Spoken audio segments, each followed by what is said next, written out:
Some are emotional moments.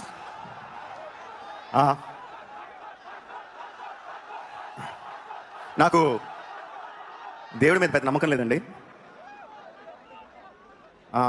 నాన్నగారు వచ్చి ఇందాక హనుమ వెనకాల ఉంటాడు, గుండె దగ్గర నడిపిస్తాడు అని చెప్పారు.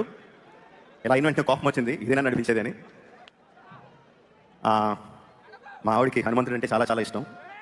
ఫ్రెండ్ లాగా బిహేవ్ చేస్తుంది, మాట్లాడుతూ ఉంటుంది. మా ఆవిడ మీద కూడా కోపం వచ్చింది, ఏంటి ఇదేనా చేసేదని. Okay, let's see.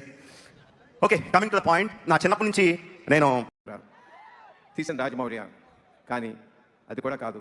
కొన్ని సినిమాలు మనుషులు చేస్తారు, కొన్ని సినిమాలు దేవతలు చేయించుకుంటారు. అనుక్షణం రాజమౌళి గుండెల మీద హనుమ ఉన్నాడు. ప్రతి గుండె సప్పుడికి ఏం చేయాలో చెబుతా ఉన్నాడు, ఊపిరితో కర్తవ్యం బోధిస్తూ ఉన్నాడు. దాని ద్వారా మా అందరికీ వచ్చింది. రాముడు సాధ కడితే ఉడతా సాయం కడితే వాడు రాయి లాగేశారు, అలా రాయి వేసాడు అంటే అదృష్టం మాకు వచ్చింది. దానికి ఆ హనుమకి నేను కృతజ్ఞతలు చెప్పుకుంటున్నాను. అన్నిటికన్నా ఏమి ఇష్టం హనుమకి? రామనామం ఇష్టం. జై శ్రీరామ్.